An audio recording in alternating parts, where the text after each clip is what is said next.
شاہست حسین بادشاہ ہست حسین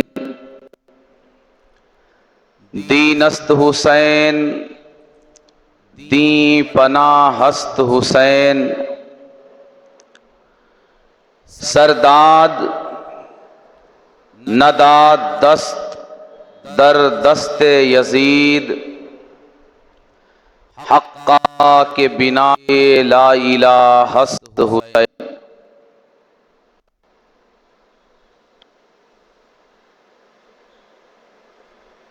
اللہ تبارک و تعالی کا بے حد و حساب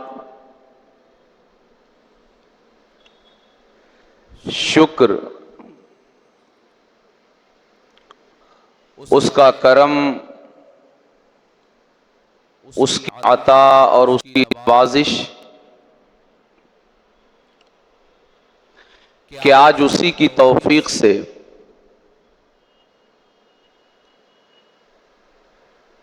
دس روزہ محافل میں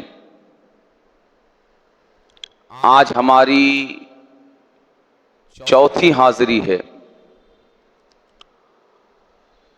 اور اسی کے کرم سے ہم تسلسل کے ساتھ سلسلہ وار گفتگو جو ہجری کیلنڈر کے پس منظر سے شروع ہوئی اور اس کے پیش منظر کے حوالے سے جاری ہے، اور اس وقت ہم آقا کریم صلی اللہ علیہ وآلہ وسلم کی معجزہ سیرت کے ایک اہم ترین باب یعنی آقا کریم صلی اللہ علیہ وآلہ وسلم کی ہجرت مبارکہ کے تعلق سے اور اس پورے سفر کے تعلق سے گفتگو کر رہے ہیں۔ گزشتہ ہماری جو گفتگو ہوئی وہ یہ کہ آقا کریم صلی اللہ علیہ وآلہ وسلم 3 راتیں غار ثور میں قیام فرمانے کے بعد 1 ربیع الاول 1 ہجری بروز پیر، 1 ربیع الاول 1 ہجری بروز پیر آقا کریم صلی اللہ علیہ وآلہ وسلم صبح کے وقت فجر میں غار ثور سے روانہ ہوئے، اور اس سفر میں آپ کے ہمراہ سرکار سیدنا ابو بکر صدیق رضی اللہ تعالی عنہ وارضاہ عنا، اور اسی طرح راستوں کی نشاندہی کے تعلق سے ایک شخص جسے سیدنا ابو بکر صدیق رضی اللہ تعالی عنہ نے اجرت پر رکھا تھا، عبداللہ بن اریقط، یہ بھی ہم سفر ہے، اور یہ قافلہ منزل بمنزل دوسرے دن حضرت ام معبد رضی اللہ تعالی عنہا کے خیمے پر پہنچا، اور وہاں پر آقا کریم صلی اللہ علیہ وآلہ وسلم نے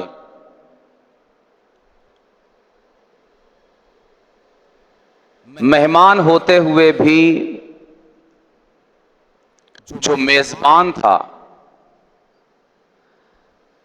آپ نے اس کی میزبانی فرمائی اور مہمان ہوتے ہوئے اس کے لیے خوراک کا انتظام فرمایا کہ اللہ تبارک و تعالی نے آپ کے دستے کرم کی برکت سے وہ بکری جو انتہائی لاغر، کمزور اور ناتواں تھی، اس کے سوکھے ہوئے تھن میں اللہ تبارک و تعالی نے دودھ جاری فرما دیا، جسے آقا کریم صلی اللہ علیہ وآلہ وسلم نے خود بھی پیا، ام معبد کو بھی پلایا، سیدنا ابو بکر صدیق رضی اللہ تعالی عنہ کو بھی پلایا، عبداللہ ابن اریقط کو بھی پلایا، مزید اسی پیالے میں اتنا دودھ اور دودھ دیا جو ام معبد کے شوہر ابو معبد کے لیے بھی ان کی شکم سیری کے لیے کافی ہو۔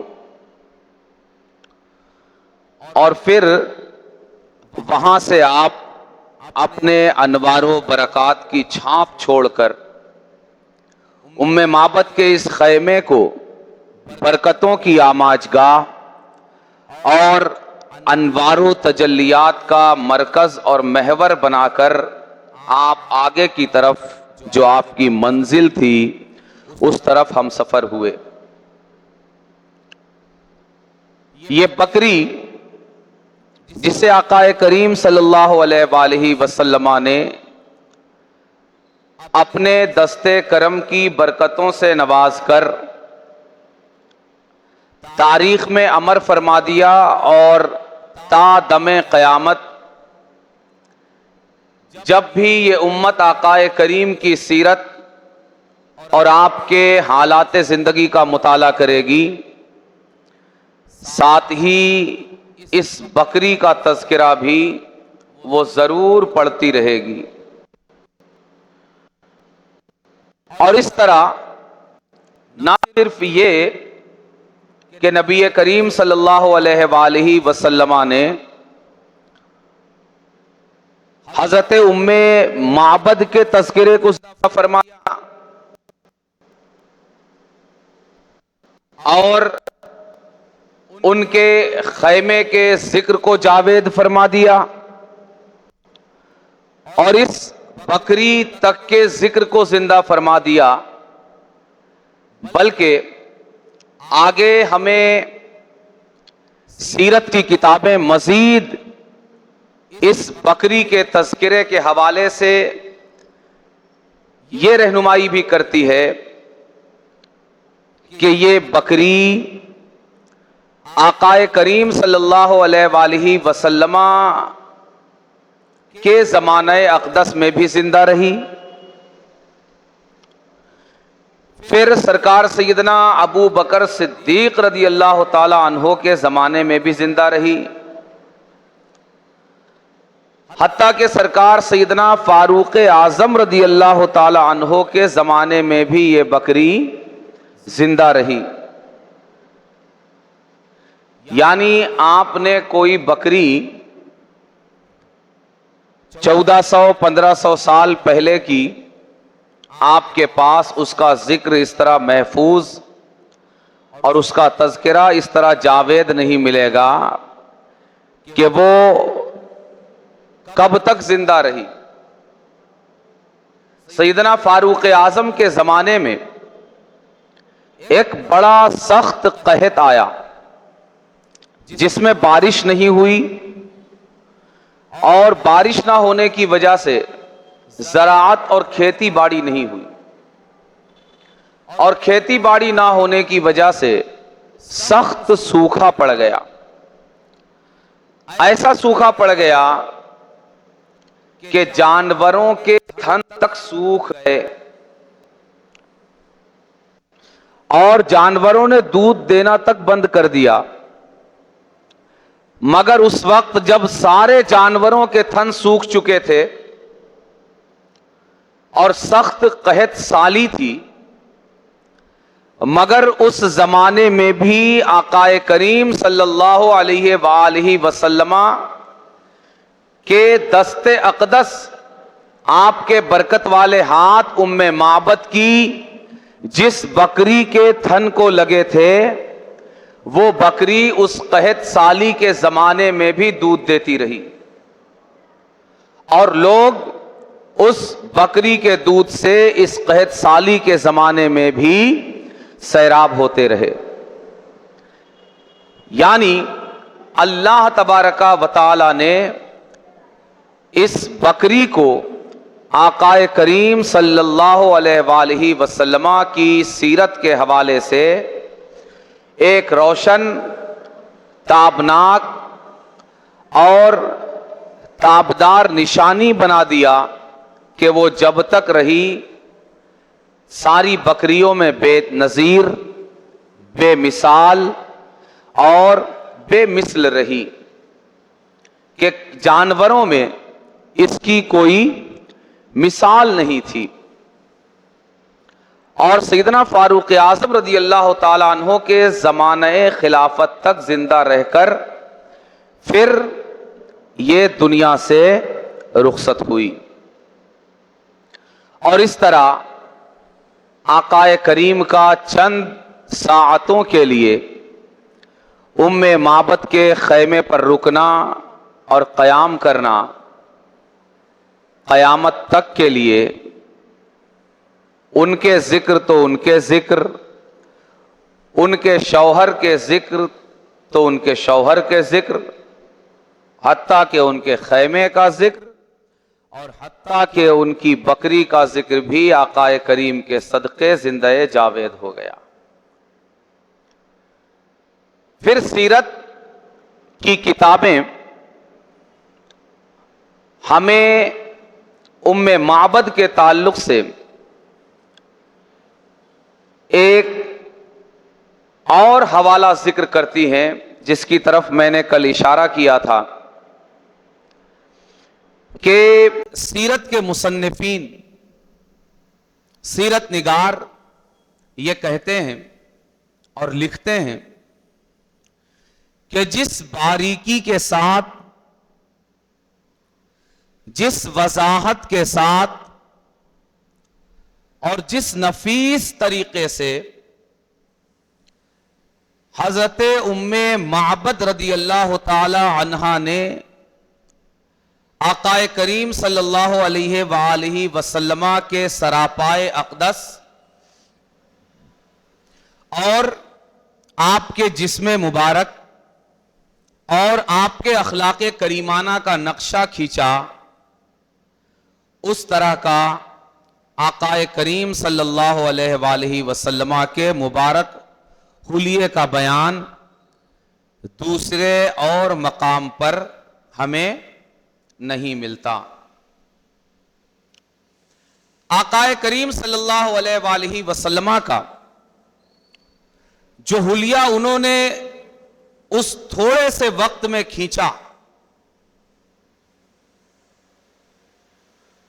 اور جس تعجب میں پڑھ کر انہوں نے آقا کریم صلی اللہ علیہ وآلہ وسلم کی طرف دیکھا کہ میں نے آج تک ایسا انسان تو نہیں دیکھا کہ جو سراپا معجزہ ہو، جس کا وجود، جس کے ہاتھوں کا لمس میرے خیمے کی کایا پلٹ کر رکھ دے۔ تو انہوں نے تعجب کے اس سمندر میں ڈوب کر آقا کریم صلی اللہ علیہ وآلہ وسلم کے مقدس اور مبارک سراپا کی جو تصویر کھینچی، وہ اپنے آپ میں بے مثل اور بے مثال ہے۔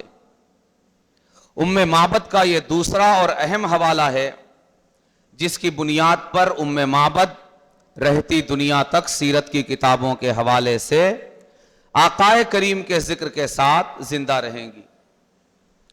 آقائے کریم صلی اللہ علیہ وآلہ وسلم کا حلیہ مبارک بیان کرتے ہوئے حضرت ام معبد ارشاد فرماتی ہیں، ظاہر الوداع ابلج الوجہ حسن الخلق، فرماتی ہیں کہ آقائے کریم صلی اللہ علیہ وآلہ وسلم کے چہرہ اقدس سے انوار پھوٹ رہے تھے۔ ابلج الوجہ، آقائے کریم صلی اللہ علیہ وآلہ وسلم کا چہرہ مبارک کشادہ تھا، چھوٹا سا چہرہ نہیں تھا، کشادہ چہرہ تھا۔ ہم بھی آقائے کریم صلی اللہ علیہ وآلہ وسلم کا حلیہ مبارکہ اپنی زبان سے ذکر کر لیں اور اس کے ذکر سے اپنے آپ کو اس کی برکتوں سے مالا مال کریں، کیا پتا کہ اس حلیہ مبارک کا ذکر کرنا اور سننا ہمیں بھی ان برکتوں کا حصہ دار بنا دے جن برکتوں اور جن سعادتوں کا حصہ حضرت سیدتنا ام معبد رضی اللہ تعالی عنہا کو نصیب ہوا۔ فرماتی ہیں کہ چہرے سے انوار کی بارشیں ہو رہی تھیں۔ جب گھر پر ابو معبد آئے اور انہوں نے اس بکری کو تازہ دم تندرست دیکھا تو وہ بھی تعجب میں پڑ گئے، اور انہوں نے ام معبد سے پوچھا کہ یہ کیا ماجرا ہے۔ تب انہوں نے آقائے کریم کا یہ مبارک حلیہ بیان کیا کہ ابھی کوئی اس حلیے کی شخصیت یہاں سے آ کر گئی ہے جس نے ہمارے خیمے کو مرکز انوار بنا دیا ہے۔ کیا حلیہ تھا؟ تو فرماتی ہیں کہ ظاہر الوداع، چہرے سے انوار و برکات کی بارش ہو رہی تھی۔ ابلج الوجہ، چہرہ کشادہ تھا۔ حسن الخلق، اور آپ کے بدن کی جو بناوٹ تھی پورا سراپا، سر کے بال سے لے کر تلوہائے مبارک تک پورا بدن ایک تناسب کے ساتھ بنایا گیا تھا۔ آگے ارشاد فرماتی ہیں، لم تعبہ السجلہ، آپ کا پیٹ شریف نکلا ہوا نہیں تھا، بلکہ آپ کا جو بطن مبارک تھا، پیٹ شریف آپ کا آپ کے سینہ مبارک کے مناسب تھا اور پیٹ نکلا ہوا نہیں تھا۔ ولم تزر بہ السعلہ، اور اسی طرح آپ کا جو سر مبارک تھا وہ چھوٹا سا نہیں تھا اور بہت بڑا بھی نہیں تھا جو حسن میں کمی کرے، بلکہ سر مبارک ایک درمیانے اور خوبصورت سائز کا تھا۔ آگے ارشاد فرماتی ہیں، وسیم قسیم، آقائے کریم صلی اللہ علیہ وآلہ وسلم وسیم تھے۔ وسیم یعنی کھلا ہوا چہرہ، جیسے ایک تازہ گلاب اپنی شاخ سے اپنی شاخ پر کھلا ہوا دیکھنے والے کو جو پہلا تاثر دیتا ہے کہ ایک تبسم، ایک مسکراہٹ، ایک نازکی، ایک پاکیزگی اور ایک نفاست کا تصور اس کو دیکھتے ہی ذہن میں آتا ہے، فرماتی ہیں کہ آقائے کریم کا چہرہ یہی تصویر لیے ہوئے تھا۔ وسیم، آگے فرماتی ہیں قسیم۔ اس کلمے کو پڑھنے کے بعد تعجب ہوتا ہے کہ صحرا میں رہنے والی ایک بوڑھی عورت جو چمڑے کے خیمے میں بکریوں اور اونٹنیوں کے دودھ پر اپنا گزارا کر رہی ہے، اس نے باضابطہ کسی آبادی کا منہ نہیں دیکھا اور کسی شہر کی طرف نہیں گئی، باضابطہ کوئی تعلیم اس نے حاصل نہیں کی، لیکن آقائے کریم کا جب حلیہ بیان کرتی ہیں تو یہ جو کلمہ استعمال کرتی ہیں لفظ قسیم، اس کو پڑھنے کے بعد اور اس کے معنی کو سمجھنے کے بعد یہ سمجھ میں آتا ہے کہ عرب کا فہم، عربوں کا شعور اور عربوں کا علم اور ان کی دانش یہ کس کمال کو پہنچی ہوئی تھی۔ اور پھر یہ بھی سمجھ میں آتا ہے کہ اللہ تبارک و تعالی نے کیوں عربوں کا انتخاب کیا آقائے کریم کو مبعوث فرمانے کے لیے، اور کیوں عربوں کا انتخاب کیا کہ عرب ہی قرآن کریم کے پہلے محافظ بنے، پہلے وارث بنے، اور ان کے کاندھوں پر یہ امانت چل کر چڑھ کر دنیا کے گوشوں گوشوں تک پہنچے۔ یہ جو لفظ قسیم کا استعمال کر رہی ہیں، قسیم یہ قاف، سین اور میم، یہ اس کا بنیادی بیس ہے، بڑا قاف، سین اور میم، اسی سے تقسیم بنا۔ تقسیم پارٹ میں ڈیوائیڈ کرنا،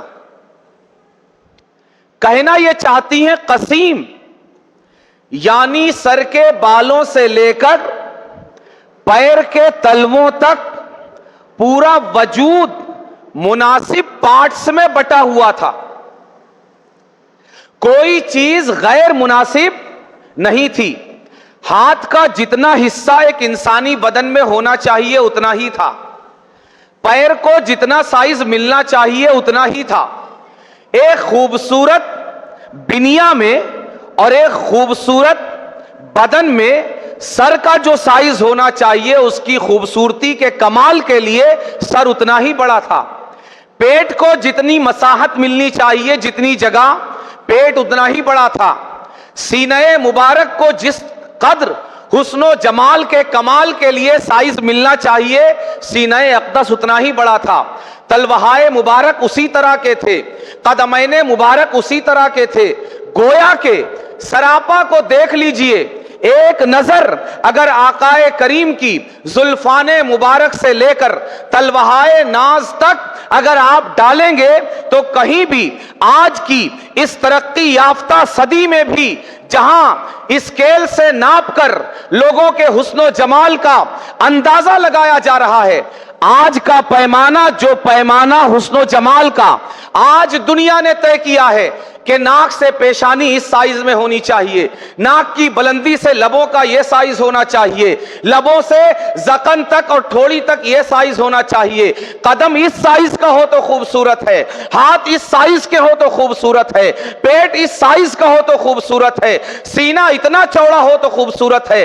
گویا سائنس نے اپنی ترقی یافتہ اس زمانے میں جو اسکیل زمانے کو آج دیا ہے حسن و جمال کے لیے، اس سے بھی کہیں آگے بڑھ کر حسن کا پیمانہ محمد الرسول اللہ کا وجود اپنے ہجرت کے سفر اور اس کے راستے میں زمانے کو دیتا ہوا نظر آ رہا تھا۔ عجیب بات ہے، انسان ورطۂ حیرت میں ڈوب جاتا ہے، اور میرا وجدان اور میرا ایمان کہتا ہے کہ یہ علم، یہ فہم، یہ دانش خود معبد کی نہیں ہے بلکہ سرکار کے جلوہ جہاں تاب کی زیارت کا کرشمہ ہے اور معجزہ ہے کہ چہرے پر نگاہ پڑی اور علم کے معرفت کے انوار معبد کے سینے میں اتر گئے، اور اللہ تبارک و تعالی نے معبد کے ذریعے آقائے کریم کے اس بے مثال بے نظیر حسن و جمال کی آماج گاہ مرقع اور حلیے کو قیامت تک کے لیے محفوظ فرما دیا۔ فرماتی ہیں قسیم، قسیم تھے یعنی ہر پارٹ اپنی جگہ بالکل مناسب